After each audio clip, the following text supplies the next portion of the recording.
지금부터 제13주차 2020년 가을학기 컴퓨터 네트워킹 강의를 시작하겠습니다. 이번 주에 강의할 내용은 전달 계층 프로토콜에서 UDP 중심으로 강의를 하겠습니다. 강의 계획에 입각해서 진도 체크를 한 번 더 해봅시다. 우리가 10주차에 IP 계층 프로토콜 중에서 브로드캐스트, 멀티캐스트를 위한 기술에 대해서 공부를 했고 11주차 자바 웹서버 즉 HTTP 프로토콜이 동작하는 원리를 서버를 구현해서 우리가 과제를 수행하면서 이클립스 사용 또한 익혔습니다. 그 다음에 12주차에 최신의 라우터를 구축하는 그 기술인 MPLS 기술에 대해서 살펴봤습니다. 그래서 순서가 좀 바뀌었지만은 3계층 그 다음에 응용 계층인 5계층까지 우리가 공부를 끝냈습니다. 자, 나머지 이 TCP/IP 이 5계층 모델에서 이제 남아있는 부분이 4계층입니다. 네 번째 계층. 그래서 13주차, 14주차에 걸쳐서 그 네 번째 계층, 전달 계층에 대한 공부를 하겠습니다. 그런데 13주차는 그 8.1절에서 트랜스포트 레이어 서비스, 그 전달 계층 서비스란 무엇인가에 대해서 4계층의 그 전달 계층 서비스에 대해서 전반적으로 살펴보고 8.2, 8.3에서 8.2까지는 전반적으로 살펴보는 겁니다. 그 다음에 8.3에서 UDP에 대해서 보도록 하는 것이 이번 주 목표입니다.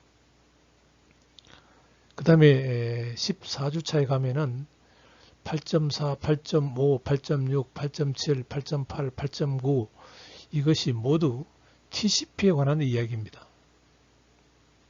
그래서 여기서 보면은 여러분들이 짐작할 수 있듯이 이 8.1, 8.2는 전달 계층의 전체적인 면에 대해서 이야기하는 것이고 8.3은 UDP에 대해서 이야기하는 것이고 나머지 8.4, 8.5, 8.6, 8.7, 8.8, 8.9는 TCP에 대해서 이야기합니다.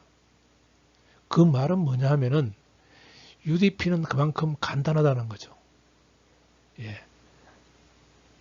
TCP는 그만큼 복잡하다는 겁니다. 그래서 UDP는 우리가 데이터그램 서비스라고 이야기를 하고 커넥션 리스 프로토콜, 커넥션이 없다는 거죠. 그냥 데이터를 보내버리니까요. 그래서 커넥션 리스 프로토콜이라고 이야기를 하고 TCP는 우리가 커넥션 오리엔티드 프로토콜이라고 이야기를 합니다. 커넥션을 맺고는 데이터를 보낸다는 거죠. 그래서 그만큼 릴라이블한 서비스를 제공해 줄 수가 있기 때문에 TCP가요. 그만큼 이제 프로토콜이 복잡해집니다. 아울러 TCP는 이게 이제 TCP를 연결해 놓으면은 데이터를 보내는 속도가 계속 바뀝니다. 그 이유는 왜 그러냐 하면은 네트워크 자체에서 컨제스천을 감지를 해서 그 전달 계층 프로토콜이 감지를 해서 네트워크가 바쁠 때는 데이터를 좀 덜 내보내고 네트워크가 바쁘지 않을 때는 데이터를 더 빠른 속도로 내보내는 그 컨트롤을 합니다. 그러니까 데이터 전송에 있어서 더 인텔리전트한 그런 전송을 한다는 거죠. 그래서 TCP가 UDP보다 복잡한 겁니다. 그래서 UDP는 예, 네트워크의 그 어떤 상황, 콘제스천이 얼마나 지금 네트워크가 겪고 있다 이런 상황을 전혀 고려하지 않고 그냥 무조건 내보내 버립니다. 예, 그냥 내보내 버려요. 그러니까 보통 이제 이 UDP는 도스 공격 뭐 이런 걸 하는데 상당히 편리하죠. 무조건 막 내보내 버리니까요. 그래서 보통 그 파이어월 같은 데서는 웬만하면은 UDP는 다 막아놔 버립니다.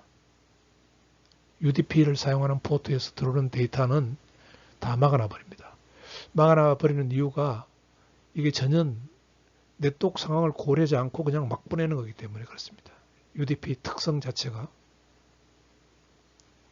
예, 예, 그런 점에 염두에서 UDP와 TCP를 구분해서 여러분들이 이해하고 학습을 하면 되겠습니다.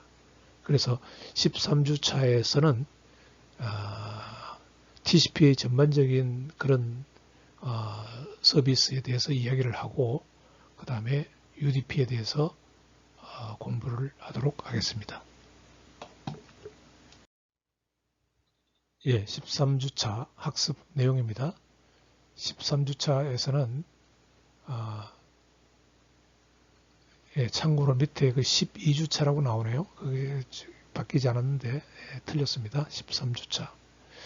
예, 13주차에서 다룰 내용은 8.1 전달 계층 서비스가 무엇인가? 8.2 멀티플렉싱, 디멀티플렉싱이 무엇인가? 여기서 이 그 멀티플렉싱, 디멀티플렉싱은 여러분들이 어플리케이션을 여러분들이 이해를 하려고 하면은 이 개념을 분명히 이해를 해야 됩니다. 멀티플렉싱이 뭐고 디멀티플렉싱이 뭐다. 컴퓨터 네트워킹에서 이게 이제 상당히 중요한 개념인데 이 멀티플렉싱, 디멀티플렉싱을 이해를 못하면은 어떻게 보면 컴퓨터 네트워킹의 원리를 이해를 하나도 못하는 겁니다. 못했다고 볼 수 있습니다. 왜 그러냐면은 자 이제 컴퓨터에 깔려 있는 어플리케이션들은 어떻게 구분하느냐 하면은 포트 번호로 구분을 합니다. 포트 번호로. 그러니까 호텔을 예를 들어 봅시다. 호텔을 예를 들어 보면은 호텔에 이제 주소가 있죠. 주소에 들어오면은 이제 들어와서 각각의 객실이 있습니다. 손님들이 묵는 객실이 있죠.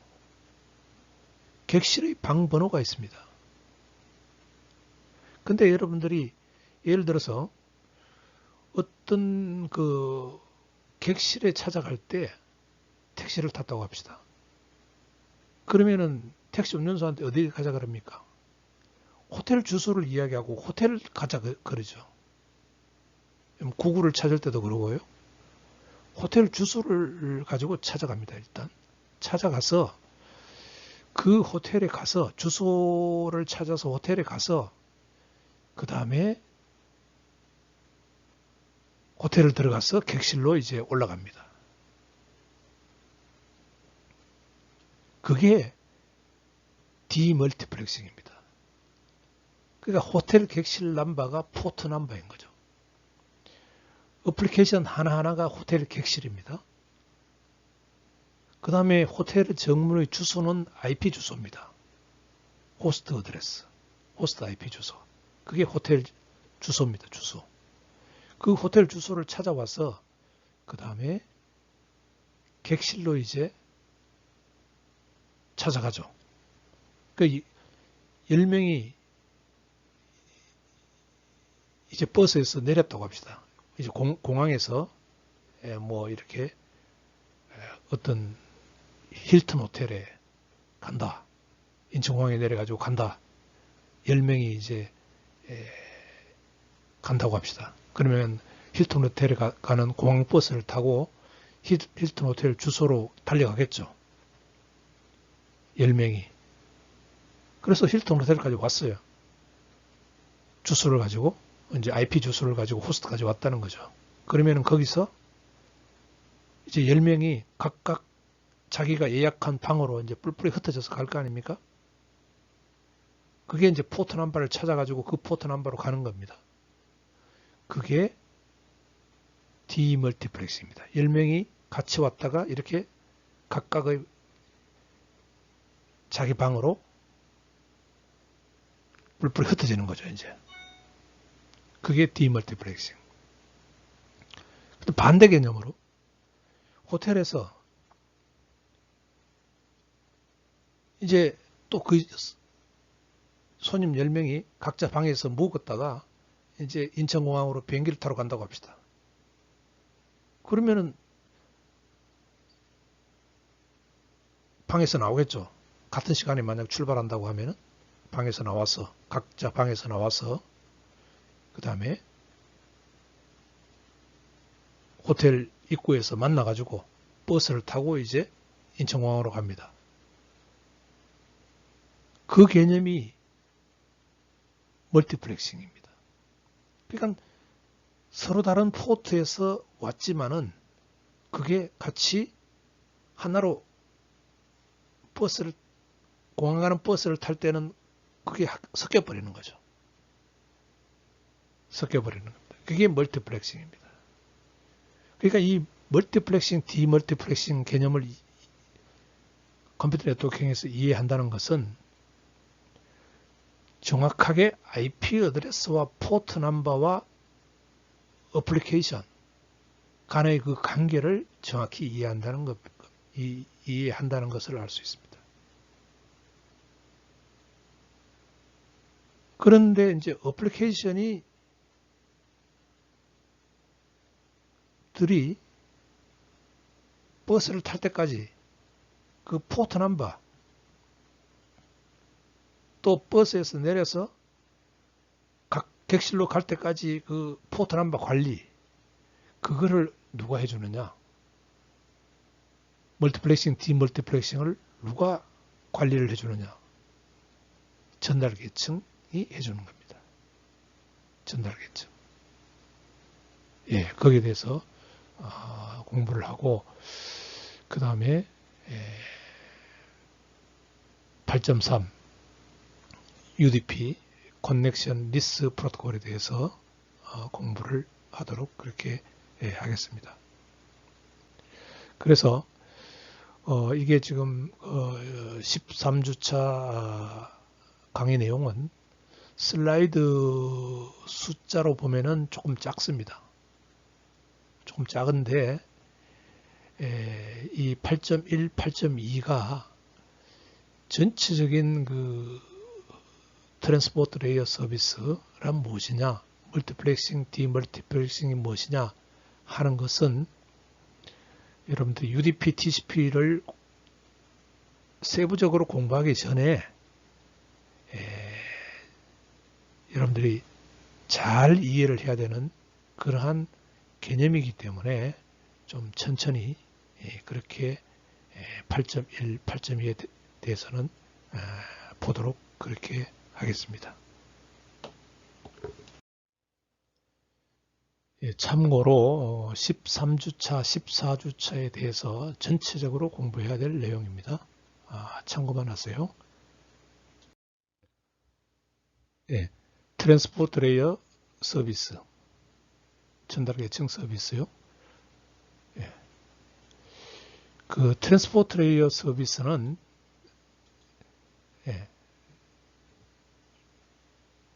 이 로지컬 커뮤니케이션, 즉 그 서로 다른 두 개의 호스트, 예를 들어서 여기에 모바일 그 노트북이 있고 여기에 서버가 있다고 합시다. 그러면 이 서버와 노트북 사이에 통신을 하는 데 있어서 그 HTTP를 예를 듭시다.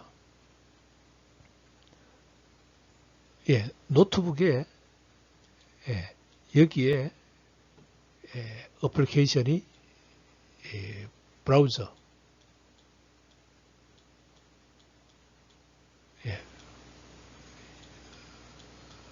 이게 지금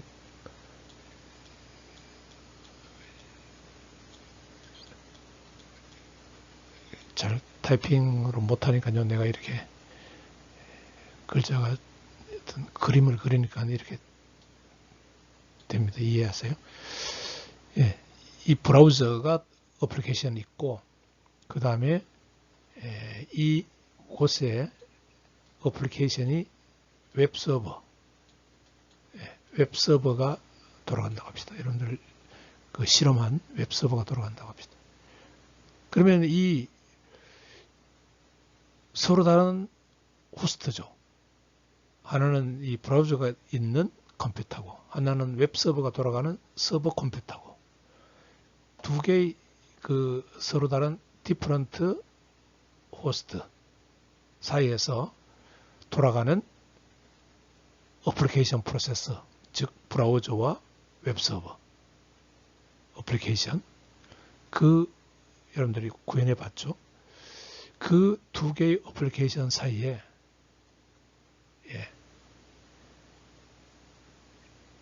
통신을 할 수 있도록 논리적인 커뮤니케이션을 제공한다는 겁니다.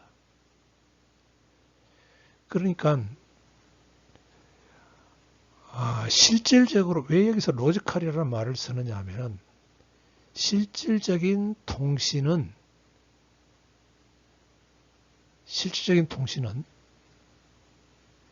그 아래 계층이 해주는 거죠.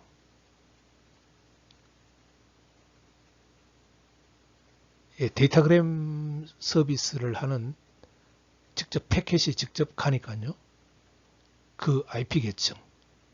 그 다음에 그것을 인캡슐레이션해서 프레임으로 만들어서 보내주는 링크 계층, 피지컬 계층. 이와 같은 것들이 실질적으로 뭔가 전달되는 그 에너지가 전달되죠. 전기 신호도 에너지니까요. 에너지가 빛 정보가 그게 뭐 패켓이 에너지가 돼 가지고 그거를 결국은 그 피지컬 레이어에서 전기 신호로 바뀌어 가지고 그게 전기 신호가 가니까 에너지가 가는 겁니다. 과거의 개념으로 보면은 그게 커뮤니케이션이죠. 뭔가 가야지. 직접 전파가 가든지 뭐 전기 신호가 가든지 빛이 가든지 가는 게 커뮤니케이션이죠. 그런데 여기는 그것을 의존해서 트랜스포트 레이어는 끝과 끝까지 이 브라우저를 처리하는 트랜스포트 레이어, 그 다음에 웹서버 어플리케이션을 처리하는 트랜스포트 레이어끼리 통신을 하는 것과 똑같습니다. 물론 실질적으로는 아래 계층이 해주지만은 트랜스포트 레이어가 통신을 하는 것과 똑같은 효과입니다. 그래서 이것을 로지컬 커뮤니케이션이다. 이렇게 이야기를 하는 것입니다.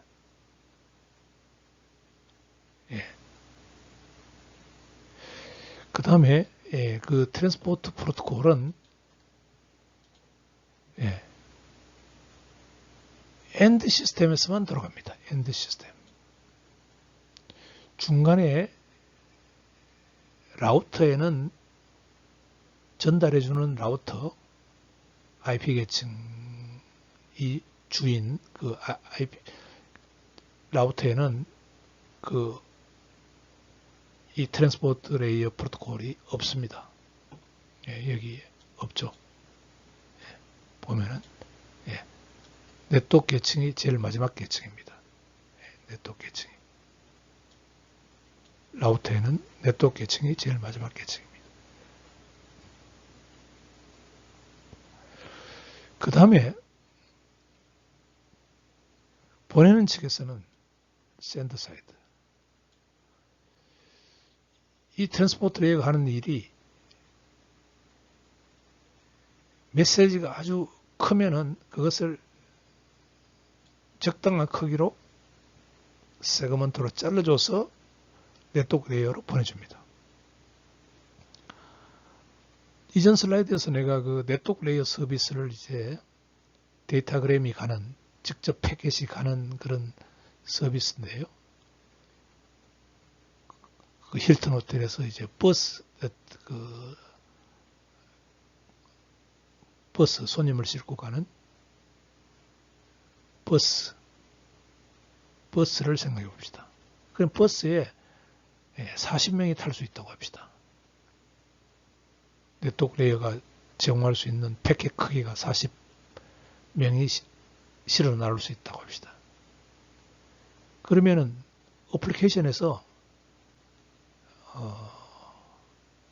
어떤 그 특정한 그 대형 방이 있는데 그 방에서 중국 관광객이 1000명이 거기서 묵고는 나왔다고 합시다. 그런 방이 있다고 합시다. 그 방에서 나왔다고 합시다. 이제 인천공항을 가려고. 그러면은 버스는 40명밖에 못 태우죠. 그러면 그 1000명을 40명 단위로 잘라줘야 되죠. 잘라서 네트워크 레이어로 내려보내줘야죠.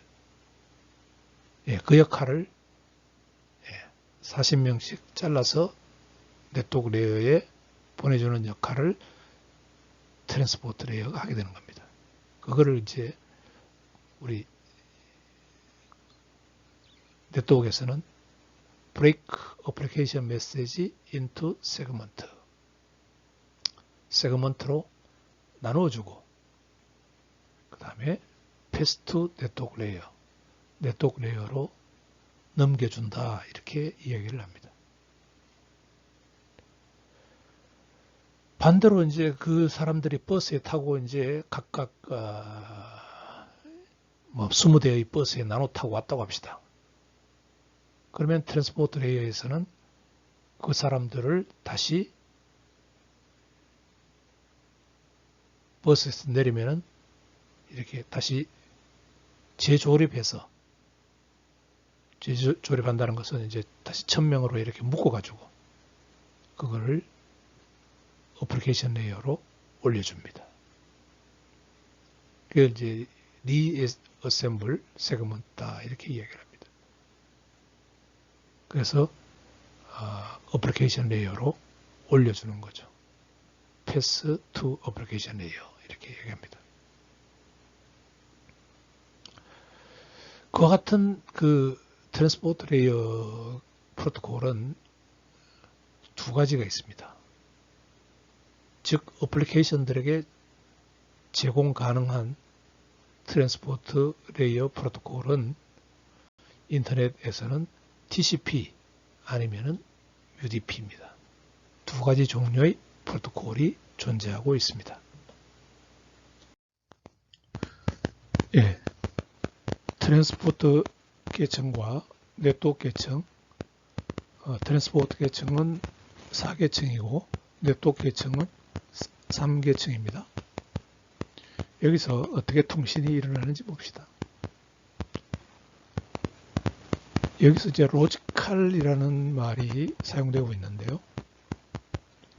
로지컬 커뮤니케이션. 네트워크 계층도 따지고 보면은 로지컬 커뮤니케이션이고 트랜스포트 계층도 로지컬 커뮤니케이션입니다.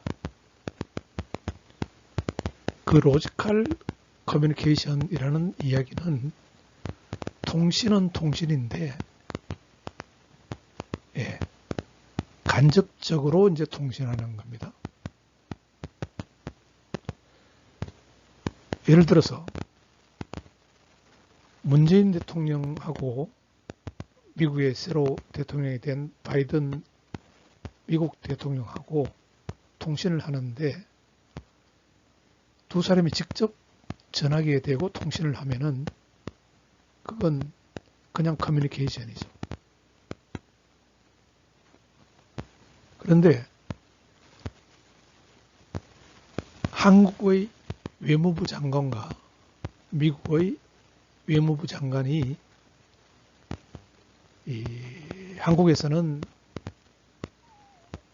한국 대통령을 대신하고 해서 의사를 전달하고, 미국에서는 외무부 장관은 미국 대통령의 의사를 받아서 전달을 하고, 이렇게 하면은 그 한국 대통령과 미국 대통령 사이에는 어떤 직접적인 통신이 이루어지지 않지만은 외무부 장관을 통한 로지컬 통신이 이루어지는 겁니다. 그래서 네트워크 레이어도 로지컬 통신을 하는데, 네트워크 레이어가 하는 로지컬 통신은 양쪽의 그 호스트라고 하는 것은 집 주소가 있어야 된다 그랬죠.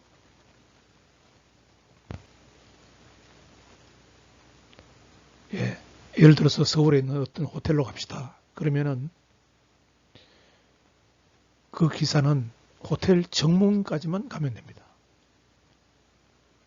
예, 로비까지, 호텔 그 프런트 입구까지 가면 됩니다. 그 말이 뭐냐 하면은,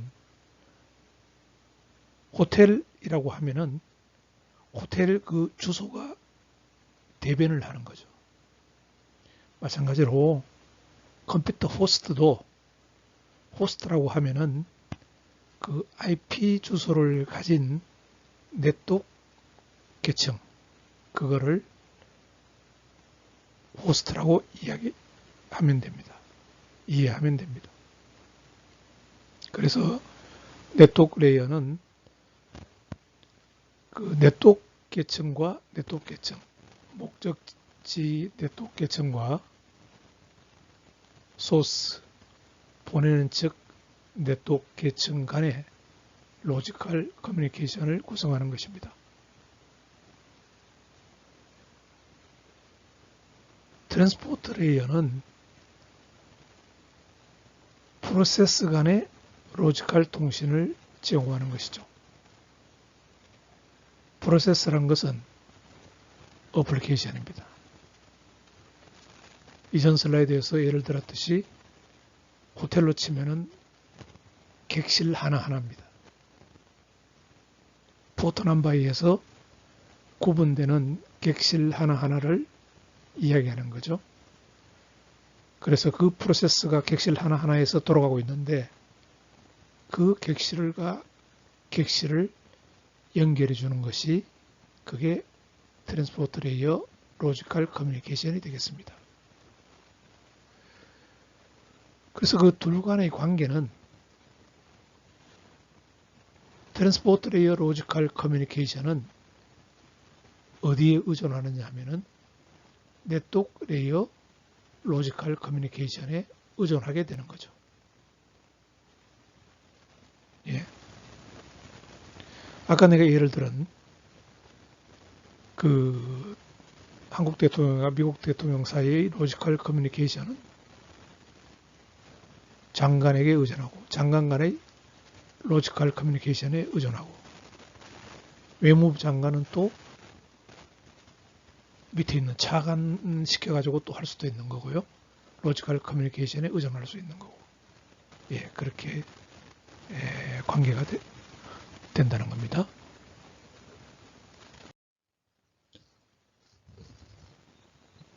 예, 트랜스포트 레이어 로지컬 커뮤니케이션은 크게 TCP와 UDP를 통해서 이루어지게 됩니다. 우리가 TCP라고 할 때는 그 로지컬 커뮤니케이션은 릴라이블하고 신뢰할 수가 있고, in order delivery, 여러 개를 보냈을 때 그 정보가 세그먼트를 이야기하는데요. 그 세그먼트가 보낸 순서대로 목적지에 도착한다는 겁니다. 그걸 in order delivery라고 합니다.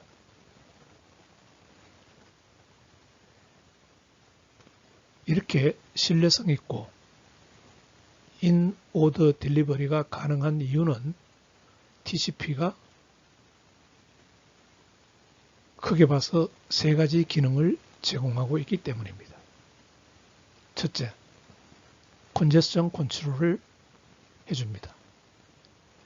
컨제스션 컨트롤은 네트워크 상황이 지금 현재 얼마나 복잡하다.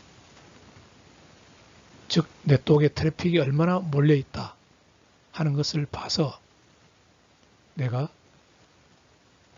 보내는 측 트랜스포트 레이어가 조금 덜 보냅니다. 만약에 그 네트워크가 복잡하면요. 우리 이제 사람 생활에서도 마찬가지죠. 어디를 가려고 하는데 명절에 추석에 이제 고향을 가려고 하는데 차를 몰고 나가야 되는데 지금 고속도로가 꽉 막혔다. 그런 정보가 있으면은 조금 내가 천천히 출발해야지. 이렇게 제어를 한다는 겁니다. 트랜스포트 레이어도 마찬가지입니다. 플로우 컨트롤은 뭐냐 하면은 받는 측 입장을 고려한다는 겁니다. 받는 측에서 받을 준비가 안 되어 있으면은 내가 조금 있다가 보내도 됩니다. 그런 개념으로 제어를 하는 것이 플로우 컨트롤입니다. 플로우 컨트롤은 받는 측 입장을 고려하는 겁니다. 컨제스션 컨트롤은 네트워크의 트래픽 상황을 고려하는 것이 컨제스션 컨트롤이고 플로우 컨트롤은 목적지의 상황을 고려해서 내가 보내는 데이터의 속도를 조절하는 것이 플로우 컨트롤입니다. 그 다음에 커넥션 셋업. 커넥션 셋업은 커넥션을 열기 위해서 보내는 측과 목적지 사이에 서로 말을 맞추는 겁니다. 이게 이제 예약, 우리가 이제 예를 들어서 그 호텔이 아니고 예를 들어서 강원도에 이제 고등학교 한 학생 600명 정도가 수학여행을 간다고 합시다. 그러면은 전화를 해가지고 강원도에 있는, 속초에 있는 호텔에 전화를 해서 이날 600명이 갈 거니까 하고 서로 예약을 하면서 서로 커넥션을 설정을 합니다. 그러면 거기서 알았다 해서 커넥션을 이제 맺고 그 다음에 학생들이 600명이 가게 되는 거죠. 그 사전에 서로 연결을 설정하는 것이 커넥션 셋업입니다. TCP는 이와 같이 세 가지 기능을 수행을 하고 있습니다. 반면에 UDP는 반대입니다. 릴라이블 하지도 않고 in order delivery가 되지도 않습니다. 즉 릴라이블 하지 않다는 이야기는 세그먼트가 패킷이 가다가 중간에 네트워크에서 분실될 수도 있고 또 먼저 보낸 패킷이 나중에 들어갈 수도 있고 이런 현상이 UDP에서는 일어납니다. 그런데 UDP는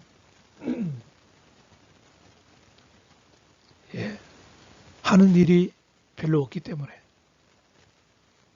TCP처럼 컨제스션 컨트롤도 하지 않고 플로우 컨트롤도 하지 않고 커넥션 셋업도 하지 않습니다. 그러니까 하는 일이 별로 없죠. UDP는. 무조건 내보내버립니다. 그래서 이 UDP에 대해서는 네트워크에서 중간에 가서 분실될 수도 있고 뭐 이러기 때문에 이 서비스를 베스트 에포트 서비스라고 그렇게 이야기를 합니다.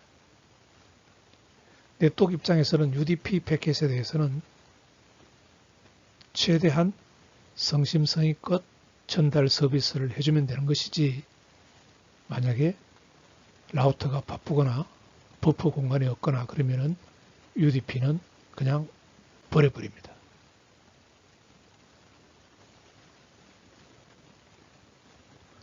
예, 그러면은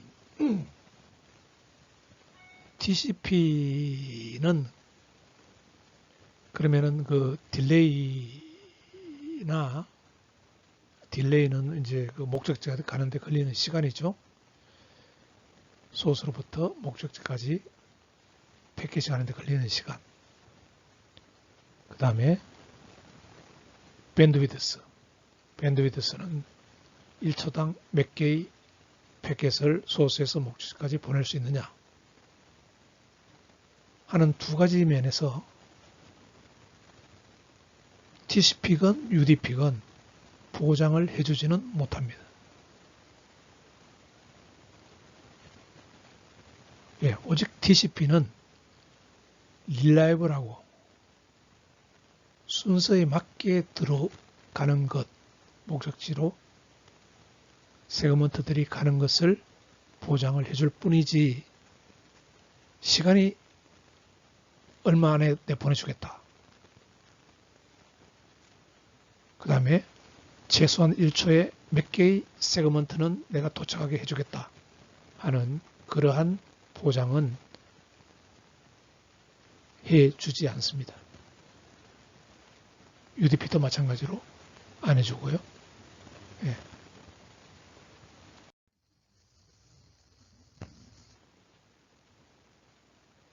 예. 멀티플렉싱과 디멀티플렉싱을 보도록 합시다. 예. 멀티플렉싱은 다시 한 번 더 그 호텔 이야기를 가지고 한번 보도록 합시다. 예. 손님들이 호텔 방에서 이제 나옵니다. 예. 그게 이제 어플리케이션이죠. 예, 여기서 이렇게 나옵니다. 그러면은 호텔 방문이 있겠죠. 이 번호, 호텔 번호, 방 번호가 있습니다. 그게 뭐냐 하면은 이 호텔 문이 소켓입니다. 소켓. 이 소켓으로 이제 손님이 나오겠죠. 그러면 이 소켓은, 호텔 방은 방 번호가 있습니다. 그 문에는 방 번호가 적혀 있습니다. 그 방 번호를 우리가 포트 넘버라고 이야기를 합니다. 포트 넘버. 예, 소켓과 포트 넘버의 관계는 그렇습니다. 소켓은 방문을 이야기하는 거고, 방문. 포트 넘버는 그 방의 번호를 이야기합니다. 그러니까 그 소켓의 번호와 마찬가지죠. 약간 다르죠. 소켓은 방문을 이야기하는 거고, 그러니까 객체 그 자체를 이야기하는 거고, 포트 넘버는 그 방의 번호를 이야기하는 겁니다. 예, 아무튼 거기 그 방에서 이제 문을 열고 이렇게 나오면은 이 트랜스포트 레이어가 그 헤더에 소스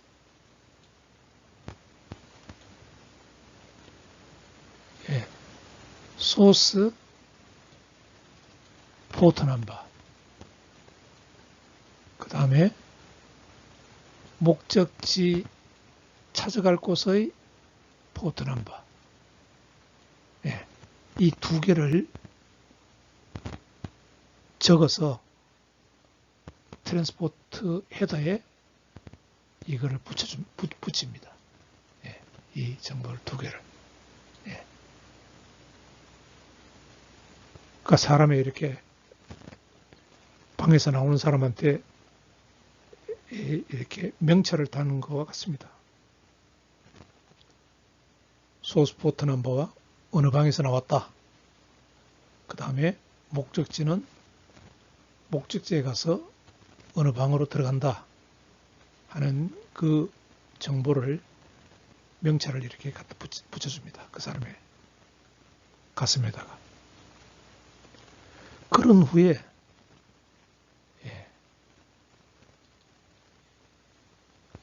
네트워크 레이어는 여기에 이제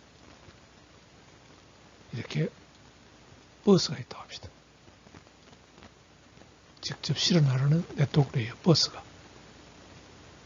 이 사람이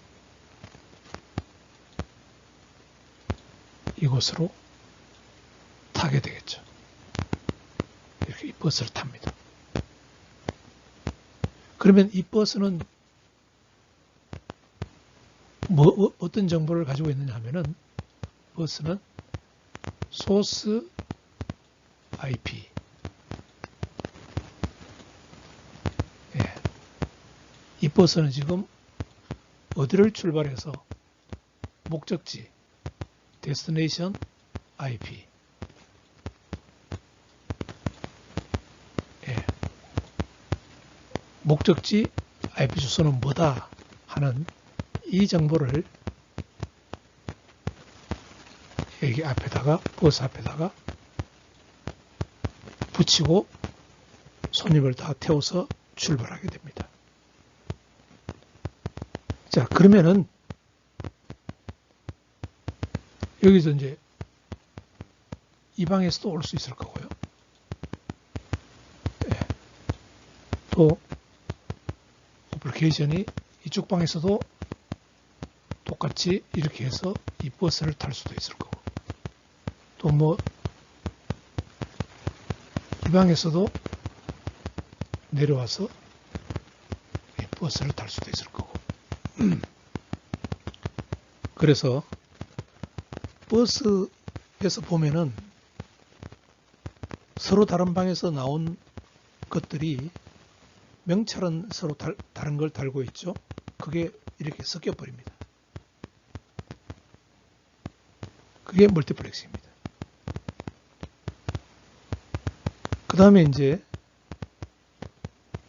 이게 이제 목적지에 도착하면은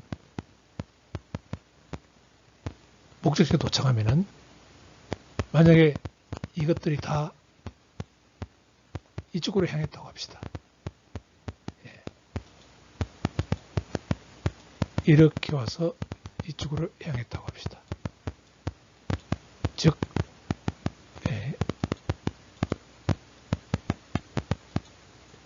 이 데스티네이션이 이 IP 주소였다고 합시다. 이거였다고 합시다. 그러면 여기서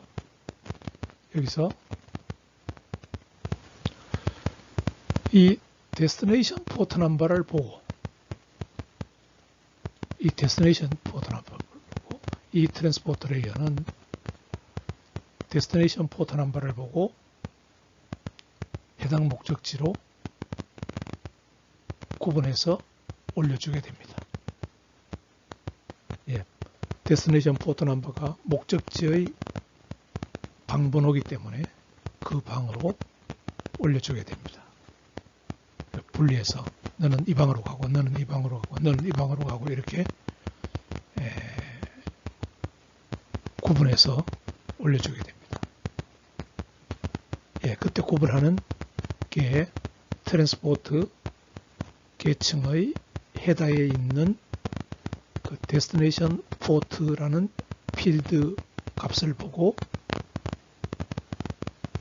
방으로 이렇게 나누어서 이렇게 보내주게 됩니다. 그것을 디멀티플렉싱이라고 얘기합니다. 그러니까 리시버 입장에서는 디멀티플렉싱이 일어나는 거죠. 리시버 입장에서는 디멀티플렉싱이 일어납니다. 그래서 이 멀티플렉싱과 디멀티플렉싱 간의 관계는 여러분들이 포트 넘버, 소켓, IP 어드레스 이 관계를 명확하게 이해해야 되는 것입니다. 다시 디멀티플렉싱이 어떻게 일어나는지를 한번 살펴봅시다. TCP, UDP 세그먼트의 형태는 차이는 있지만 공통적으로 소스 포트 넘버와 목적지 포트 넘버 필드를 가지고 있습니다.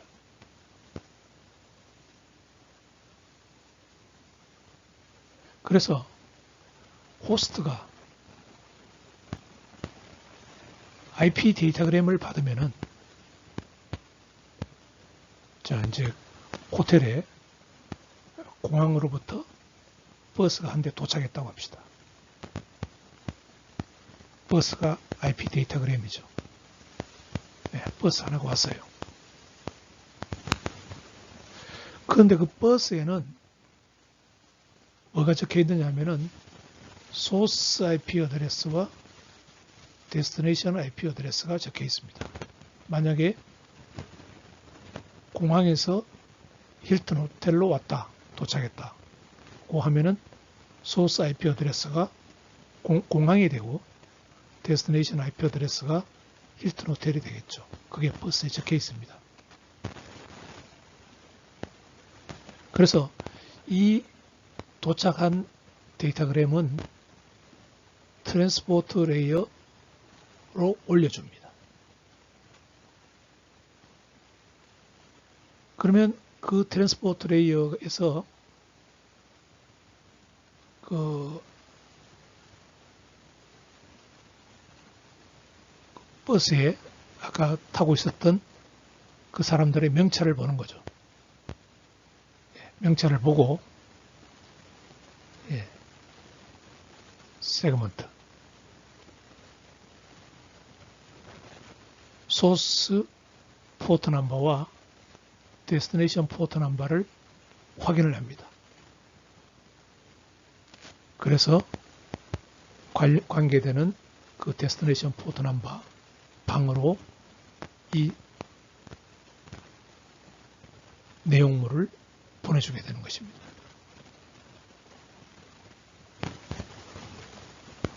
그래서 궁극적으로 특정 어플리케이션을 찾아가려고 하면은 특정 소켓, 그러니까 특정 어플리케이션을 찾아간다는 것은 특정 방문으로 가야 되겠죠. 호텔 방문, 적당한 호텔 방문으로 가야 되겠죠. 거기로 세그먼트를 보내주기 위해서는 IP 어드레스, 포트 넘버 이 정보가 필요한 것입니다. IP 어드레스는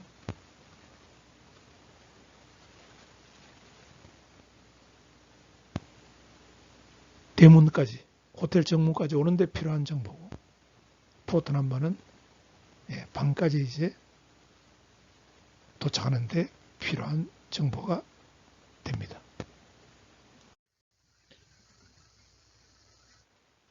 그러면은 UDP 디멀티플렉싱을 한번 보도록 합시다. UDP 디멀티플렉싱은 커넥션 리스 디멀티플렉싱입니다. 그래서 이 커넥션 리스 디멀티플렉싱을 하기 위해서는 먼저 그 소켓을 하나 만들어 놔야 되는데요.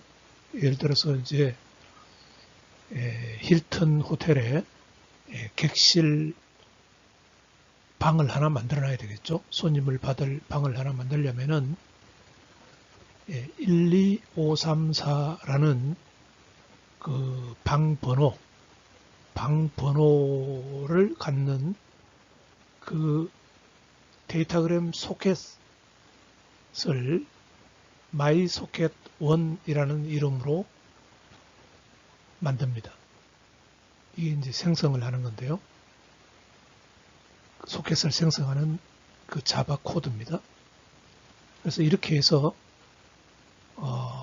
방번호 12534번을 갖는 방문이 하나, 소켓이 하나 만들어지는 거죠. 그러면은 이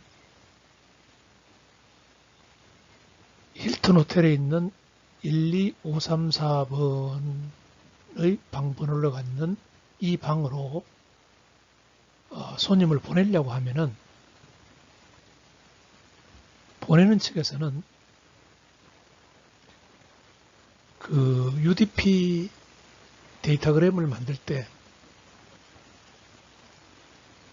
목적지 IP 주소, 즉 이거는 이제 힐튼 호텔의 IP 주소가 되겠죠. 그 다음에 데스티네이션 포트 넘버 방번호 12534번이 되겠죠. 이 두 개의 정보를 가지고 데이터그램을 만들어야 됩니다. 예. 그래서 데이터그램을 보내는 거죠. 자, 그러면은, 힐튼 호텔에서 그 UDP 세그먼트를 받았다고 합시다. 그러면은, 그, 이제, 데스티네이션 IP 어드레스가 힐튼 호텔이니까 입구까지 오겠죠. IP 주소를 보고 입구에 도착합니다. 그러면은 그 UDP 세그먼트에 적혀 있는 방번호, 포트 넘버를 보고는 그 UDP 세그먼트를 그 포트 넘버로, 만약에 그 UDP 세그먼트에 데스티네이션 포트 넘버가 12534가 적혀 있으면은 그 12534 방으로 그 데이터그램 소켓으로 보내주게 되는 것입니다. 그럼 오른쪽에 여기 있는 이야기는 무슨 이야기냐고 하면은, 만약에 인천공항에서 힐튼 호텔 12534방을 찾아가는 경우도 있을 거고, 김포공항에서 힐튼 호텔 12534번을 찾아가는 경우도 있을 겁니다.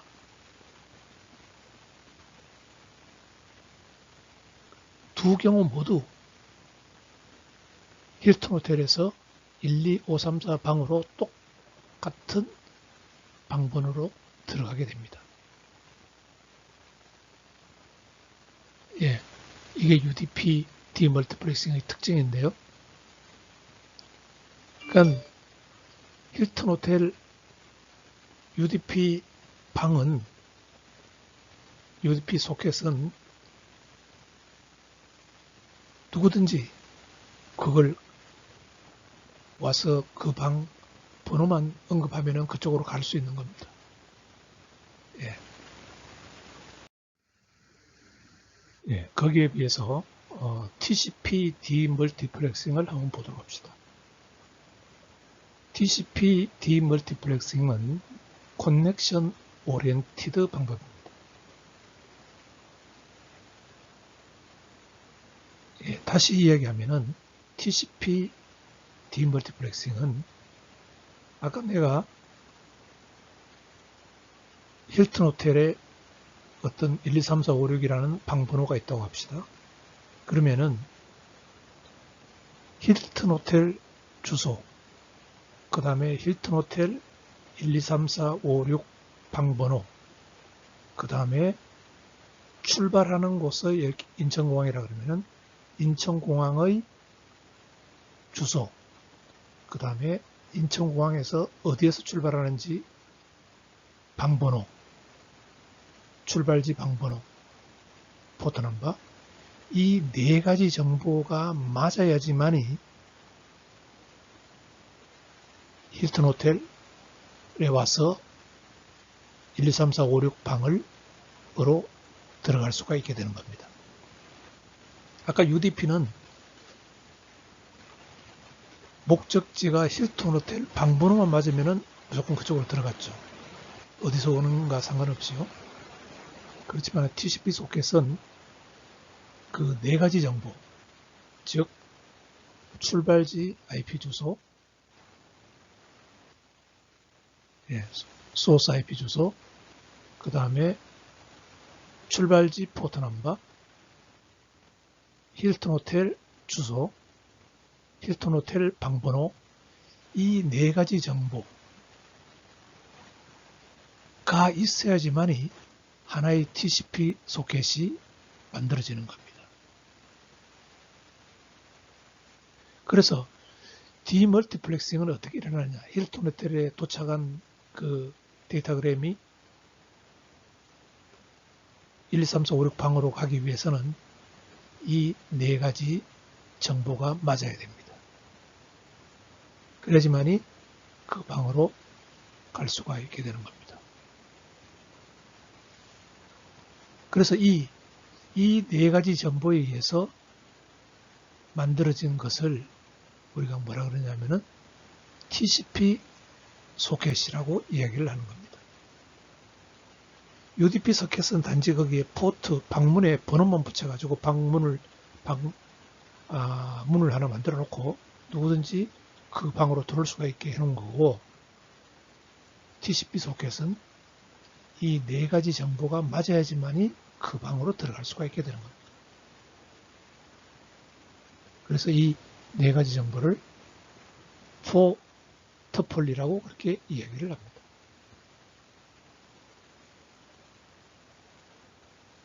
예. 이 웹서버가 동작하는 방법이, 여러분들 이제 웹서버 프로그램을 했죠. 거기 프로그램 보면은 이제 TCP 소켓을 만들어서 이용하는데요.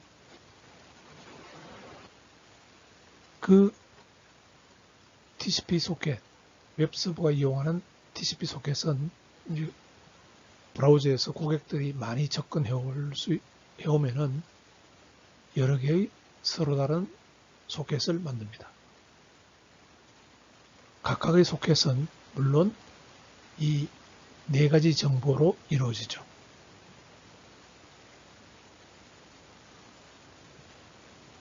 그래서 그 Non-Persistent HTTP를 보면은 여러 개의 서로 다른 소켓을 가지고 있는 겁니다. 서버가. 그렇게 해서 여러 명에게 서비스를 해주게 되는 겁니다.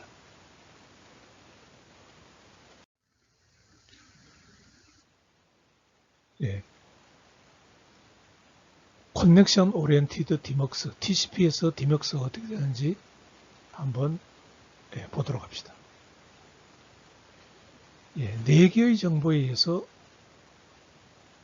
TCP 소켓이 만들어진다 그랬죠.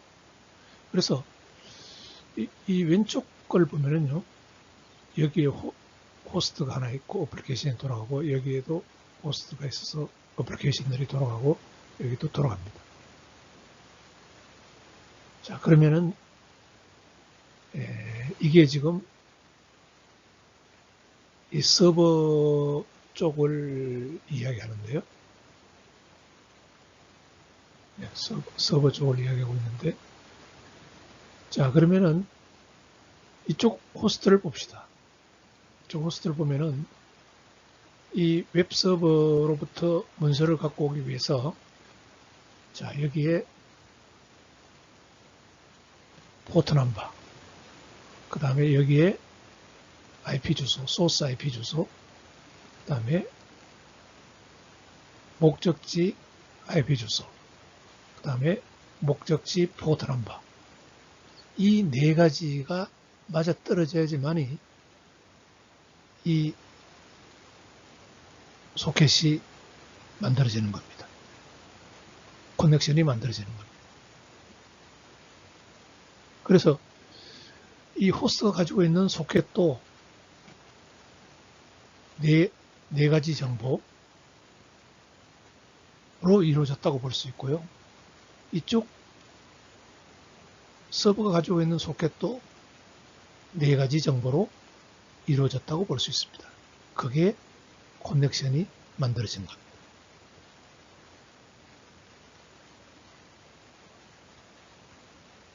네. 그래서 HTTP 리퀘스트를 보내면은 소스 IP가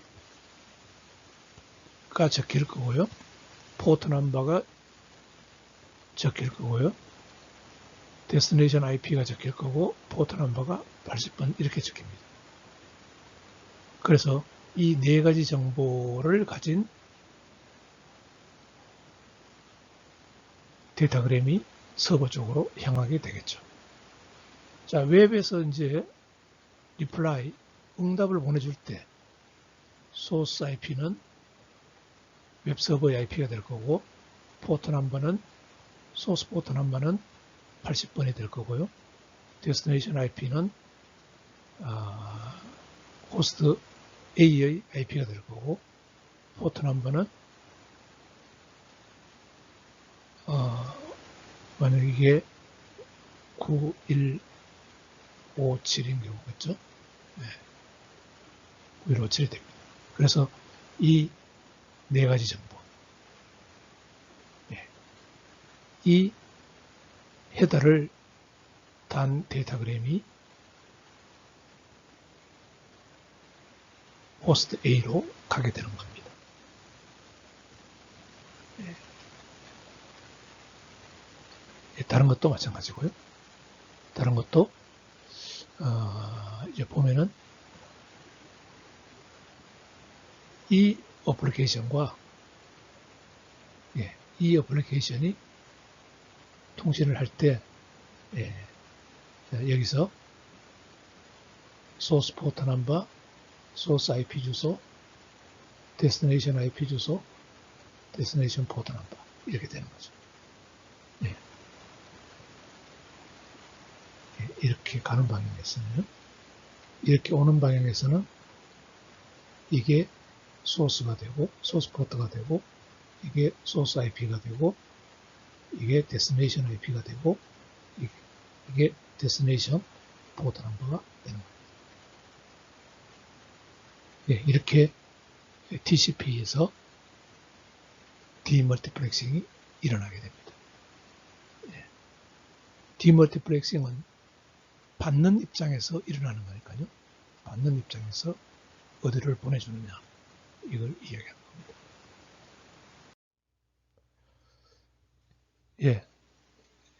UDP를 Connection Least Transport Protocol이라고 이야기합니다. 즉 연결을 하지 않고 바로 내보내 버린다는 거죠. 그래서 UDP 즉 유저 데이터그램 프로토콜 이것은 RFC 768번에 정의가 되어 있습니다. RFC는 Request for Comment 이게 표준 번호고요. 768번이 표준 번호입니다. 그래서 그 UDP는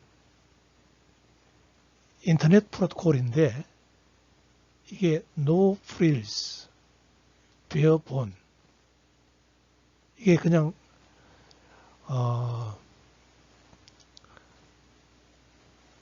예를 들어서 체조 선수 복장을 봅시다. 체조 선수들을 보면은 아이스하키 선수처럼 그렇게 둔탁하게 복장을 입고 있으면은 체조를 못하겠죠. 체조 선수. 그런 거와 같다는 뜻입니다.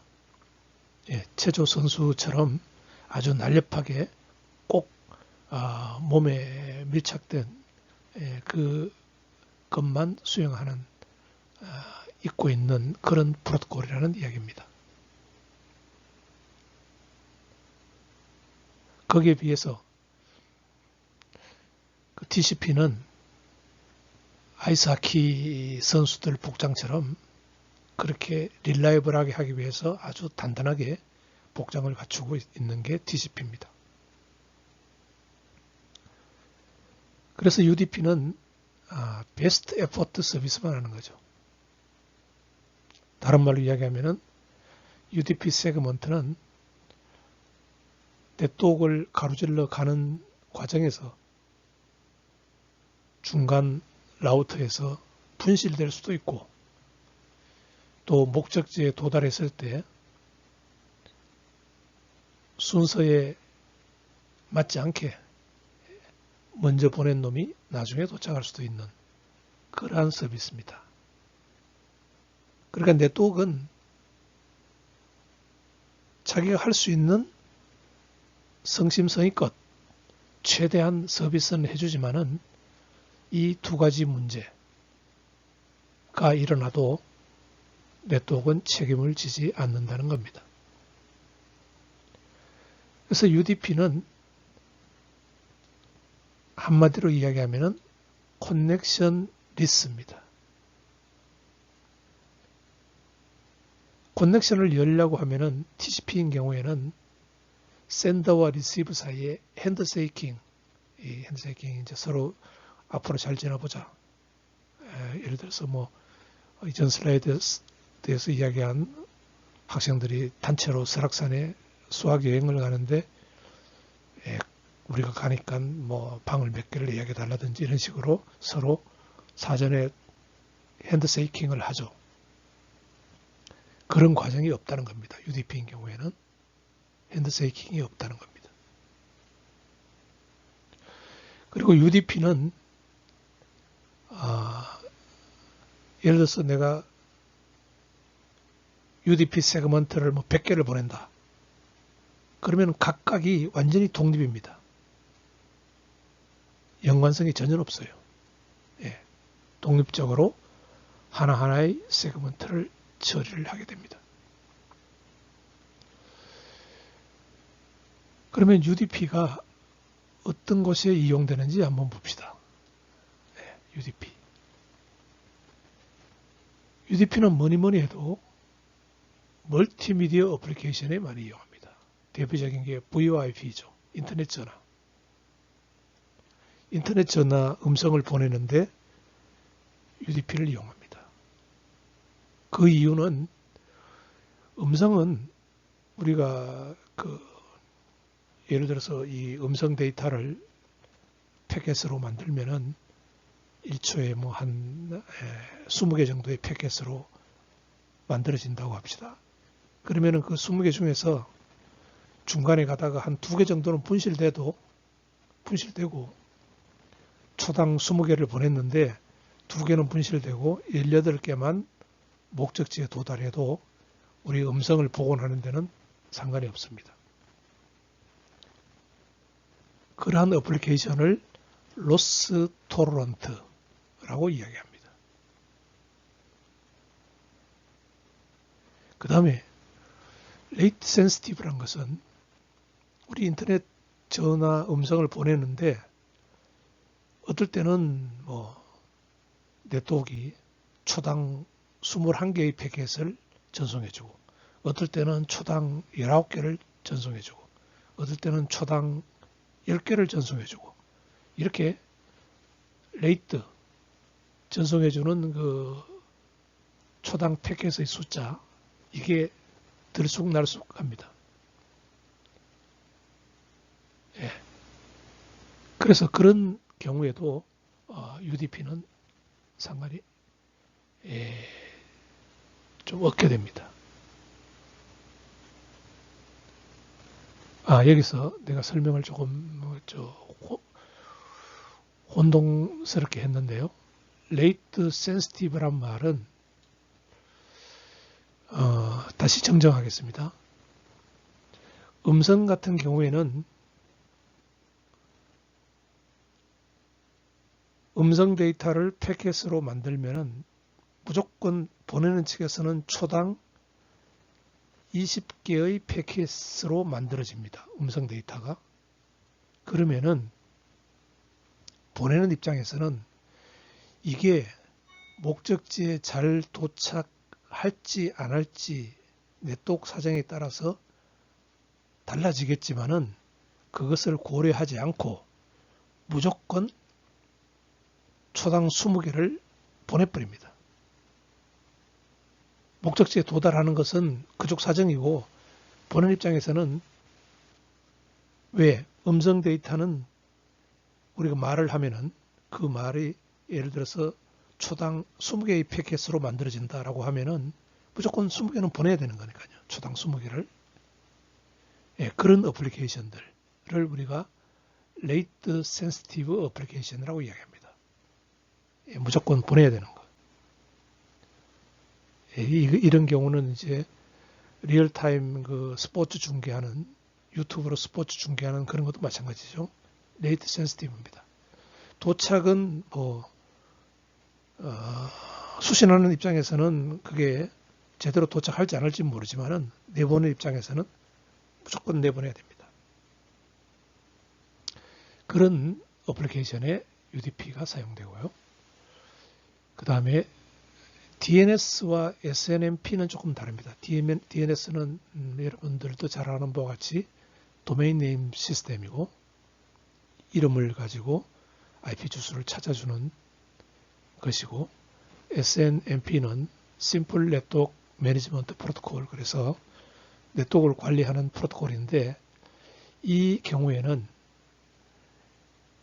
그 DNS 메시지가 하나의 패킷으로 이루어집니다. 여러 개의 패킷으로 이루어지는 게 아니고 단일 패킷으로 이루어집니다. SNMP도 마찬가지입니다. 단일 패킷으로 메시지 하나가 패킷 하나입니다. 보내고자 하는 메시지 하나가 패킷 하나에 딱 들어갑니다. 이런 경우에는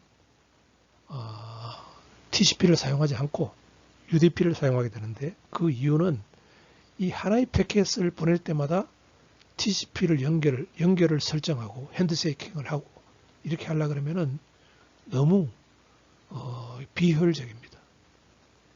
그래서 이 메시지 하나가 단일 패킷으로 이루어지는 이런 어플리케이션들은 보통 UDP를 이용하게 됩니다. 그 예가 DNS와 SNMP가 되겠습니다. 그 다음에 이제 그러면 UDP를 사용하면서도 신뢰성 있게 어떻게 전송을 할 수는 없느냐? 할 수는 있습니다. 어떻게 하느냐 하면은 어플리케이션 레이어에서 신뢰성이 있도록 보상하는 기능을 넣어주면 됩니다. 어플리케이션에서 넣어주면 됩니다. 예를 들어서 중간에 가다가 로스가 있다. 그러면은 어플리케이션 레이어에서 그 로스를 감지하고 다시 보낼 수 있도록 어플리케이션 레이어에서 프로그램을 그렇게 짜주면 됩니다. 그걸 가지고 우리가 어플리케이션 스페시픽 에러 리커버리라고 이야기합니다. 그러니까 물론 베스트 에포트지만은 UDP는 베스트 에포트 서비스지만은 어플리케이션 레이어에서 문제가 있었을 때 그것을 알아내고 복구할 수 있도록 프로그램을 만들어 줄 수가 있게 되는 겁니다. 어플리케이션 스페시픽 에러 리커버리처럼요. UDP 데이터그램을 어플리케이션들이 보내는 경우를 한번 살펴봅시다. 아주 중요한 이야기인데요. 읽어봅시다. each 어플리케이션은 UDP 트랜스포트 레이어와 접촉을 하게 되는데 exactly one UDP 데이터그램입니다. 어플리케이션이 UDP를 사용할 때는 오직 하나의 UDP 데이터그램만 내려보내거나 올려봤습니다. 자, 그림에서 보면은 여기에 어플리케이션이 있습니다. 어플리케이션이 오직 하나의 데이터그램을 만듭니다. 이 어플리케이션 데이터그램. 그래서 하나의 UDP 데이터그램이 만들어지죠. UDP 헤더가 붙어가지고요. 그거를 네트워크 레이어로 내려보내준 것이 줘서 IP 패킷이 됐습니다. 이렇게. 그래서 어플리케이션 레이어를 내려보내주면은 여기에 UDP 헤더가 붙고 UDP 헤더가 붙은 이것을 UDP 세그먼트라고 이야기합니다. 그거를 네트워크 레이어로 이거는 레이어 4에서 하는 일이고요. 레이어 5, 레이어 3. 레이어 3에서는 네트워크 레이어죠. 네트워크 레이어에서는 이 IP 헤더를 붙여줍니다. 여기서 중요한 것은 어플리케이션 데이터가 그냥 그대로 하나의 어플리케이션 데이터가 하나의 세그먼트가 된다는 겁니다. 또 그것이 바로 내려가서 하나의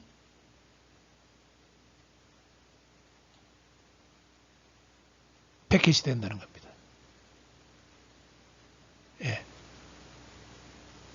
그래서 그 패킷이 얘가 보냈다고 하면은 이 길을 따라서 이렇게 가서 이렇게 가서 이렇게 가서 이렇게 가는 겁니다. 이렇게 가는. 다시 한번 얘기하지만은 exactly one UDP 데이터그램을 처리합니다. UDP 세그먼트 헤더를 봅시다. UDP 세그먼트 헤더를 보면은 여기서 여기까지가 32비트입니다. 그래서 총 UDP 세그먼트의 헤더는 64비트로 이루어집니다. 여기까지요.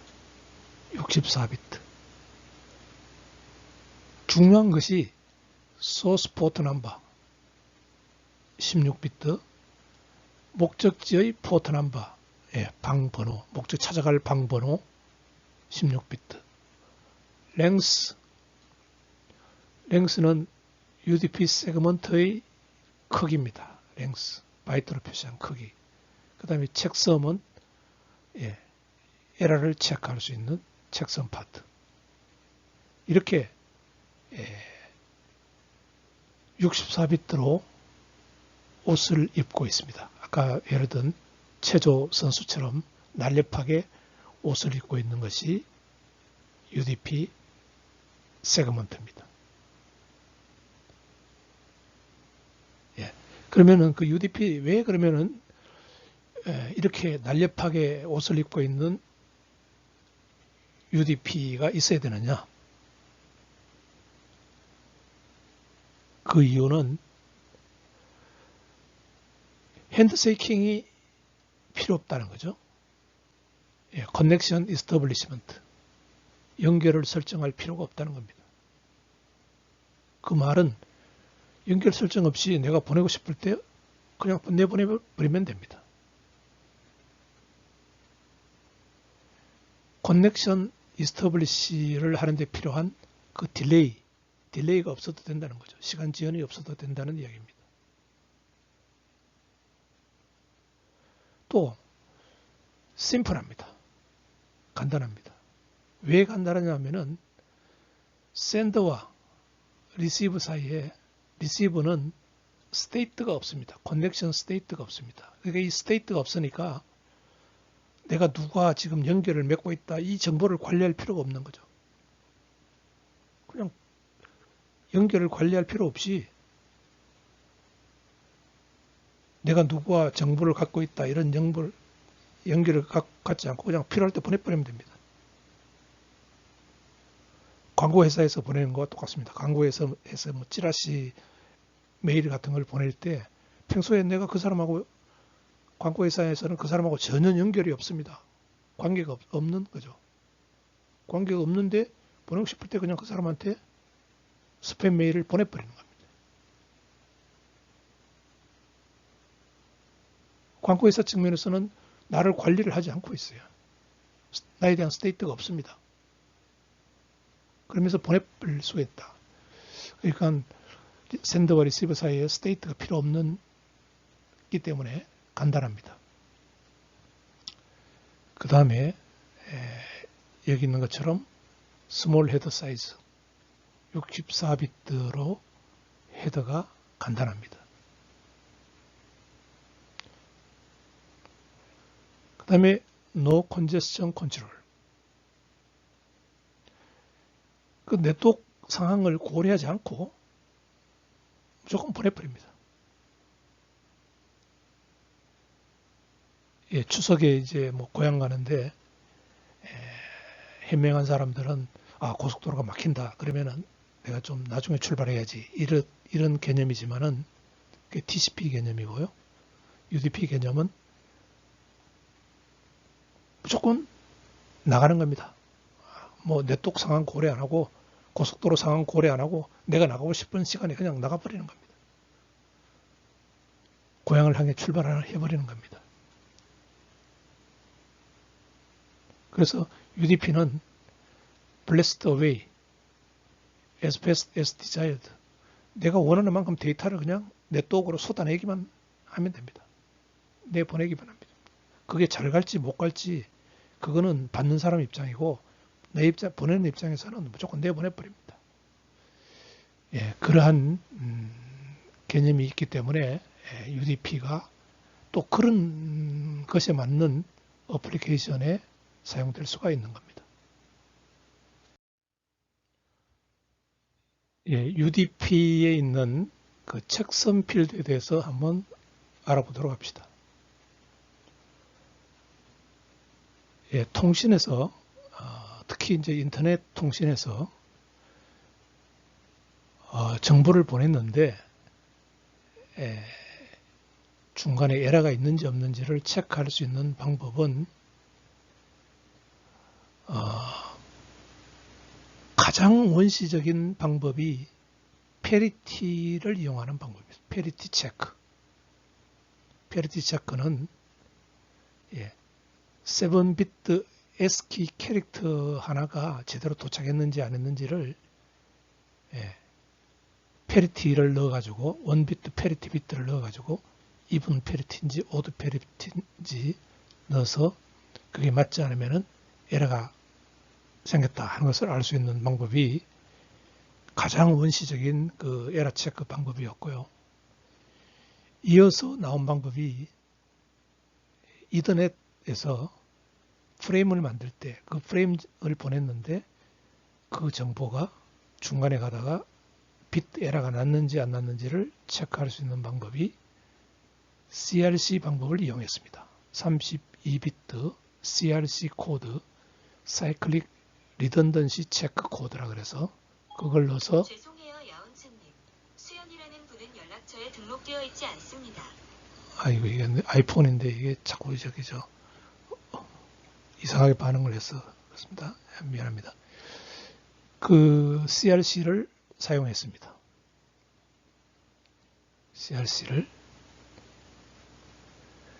그러다가 인터넷이 나오면서 인터넷에서는 에러 체크를 하기 위해서 빗 에러 체크를 하기 위해서 책섬을 사용하게 됐습니다. 책섬. 자, 책섬을 사용했는데 지금은 그러면 뭘 사용하느냐? 지금은 대부분 해시 함수를 사용합니다. SHA와 같은 그런 해시 함수를 사용해서 우리가 전자 서명을 할 때 메시지 다이제스트를 만들어낸다. 뭐 이런 거를 할 때 블록체인에서 또 많이 이용되고요. 해시 함수를 사용합니다. 해시 함수.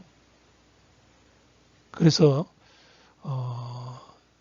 이 책섬은 해시 함수 사용 이전에 인터넷이 1970년도에 만들어졌으니까요. 그 당시에 70년도에 에러를 체크할 수 있는 방법이었습니다. 그러니까 이제 시대가 많이 지났죠. 지금은 그때 프로토콜이 만들어졌으니까 그냥 그대로 이 책섬 방식을 사용하고 있을 뿐입니다. 책섬은 샌더 입장에서는 그 세그먼트 콘텐츠가 이제 헤더도 포함합니다. 헤더를 포함하는 전체 세그먼트 콘텐츠를 어떤 그 16비트 인테자가 이렇게 연결되어 있는 걸로 16비트 단위로 이렇게 연결되어 있는 걸로 그렇게 보고 거기서 책섬을 구해냅니다. 그래서 그 세그먼트의 그 내용을 16비트가 이렇게 여러 개로 이루어진 것으로 보고 거기에 대해서 원스 컴플리먼트를 구해냅니다. 원스 컴플리먼트. 그건 나중에 설명을 할게요. 원스 컴플리먼트를 구해내고 그것을 UDP 책섬 필드에 있는 이전 슬라이드에서 봤던 그 책섬 밸류에 집어넣습니다. 그렇게 해서 UDP 세그먼트를 목적지로 보내면은 목적지에서 그걸 받아서 역시 받은 세그먼트에 대해서 책섬 값을 계산을 합니다. 그래서 이 계산된 값과 지금 도착한 세그먼트의 책섬 필드 값을 비교를 합니다. 그래서 두 개가 똑같으면은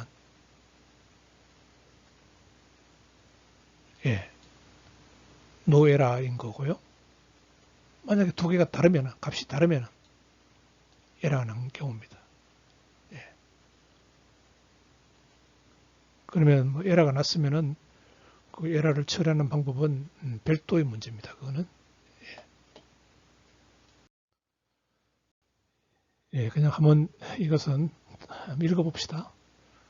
책섬은 간단하게 에러 검출을 하는 방법입니다. 송신 측에서 모든 데이터를 16비트 워드 단위로 이제 정리를 해놓고 이러의 보수를 취하고 결과 값을 책섬으로 해서 전송하면은 수신 측에서 그걸 다시 체크하는 방식입니다.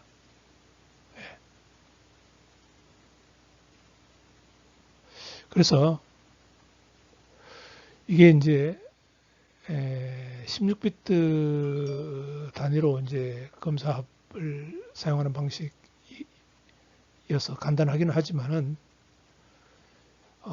그 워드의 순서가 바뀌어 버리면은 16비트가 이제 첫 번째 16비트, 두 번째 16비트가 서로 위치가 바뀌었다. 그러면 당연히 오류를 검출을 못하게 되겠죠. 그래서 이게 그 링크 계층에서는 아까 이야기한 CRC가 사용되고요. 상위 계층에는 네트워크 계층부터는 옛날에 만들어 놨기 때문에 그냥 그대로 일부 사용하고 있습니다. 그렇지만은 IP 버전 6에 가면은 이거 없애버렸습니다. 책섬을 없애버렸습니다.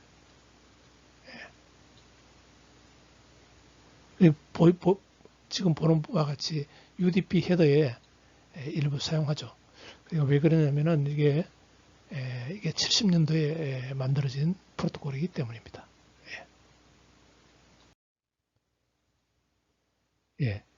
책섬 필드 만드는 예를 보여주고 있는데요. 엄밀히 얘기하면은 이게 하나, 둘, 셋, 넷, 다섯, 여섯, 8비트가 아니고 이게 16비트 단위로 합니다. 원래 16비트, 8비트가 아니고 16비트요. 예.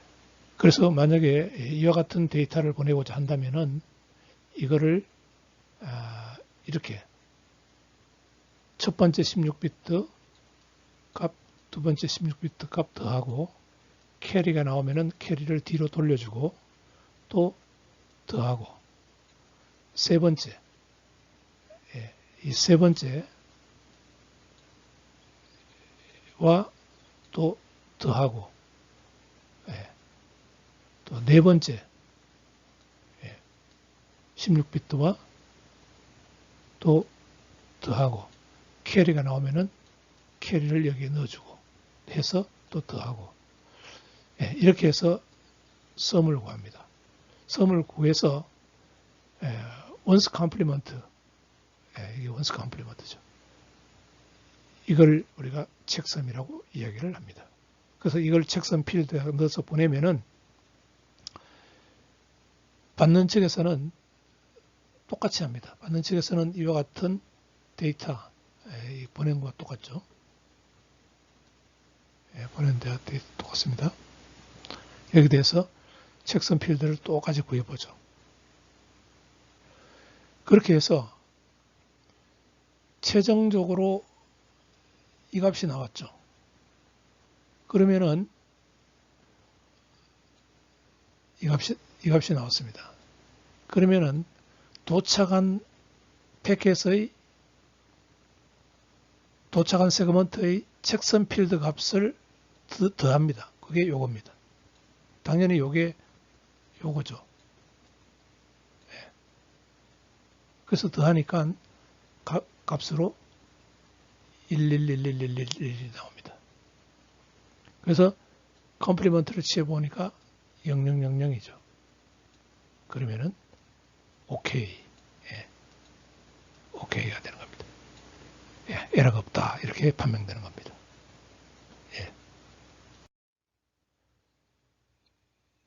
지금까지 트랜스포트 레이어 서비스에 대해서 전반적으로 살펴봤고, 그 다음에 트랜스포트 레이어에서 중요한 컨셉이죠. 정말 중요한 컨셉인데, 멀티플렉싱과 디멀티플렉싱. 여기서 TCP와 UDP가 확연히 구분이 됩니다. 어떻게 특히 디멀티플렉싱이 어떻게 일어나느냐 하는 것을 보면은 TCP와 UDP가 확실히 구분이 됩니다. 거기에 대해서 우리가 이야기를 했고요. 그 다음에 커넥션 리스 트랜스포트 프로토콜인 UDP에 대해서 살펴봤습니다. UDP는 아까도 이야기했지만은 체조 선수가 옷을 입고 있는 것과 똑같다 그랬죠. 체조 선수가 옷을 입고 있는 것 똑같습니다. TCP는 다시 이야기하지만은 아이스 하키 선수가 옷을 입고 있는 것과 똑같습니다. 그래서 TCP가 할 게 많아요. 배울 게 많습니다. 근데 UDP와 TCP를 나눠서 강의를 하다 보니까 13주차는 여기서 여기까지만 해야 될 것 같습니다. 14주차는 여기서 여기까지입니다. 그래서 TCP가 더 할 게 많습니다. 그렇지만은 구분하기 위해서 13주차 강의는 좀 짧게 끝내겠습니다. 여러분들이 UDP와 TCP를 확실하게 구분할 수 있도록 하기 위해서 UDP를 끝으로 13주차 강의를 끝내겠습니다. 감사합니다.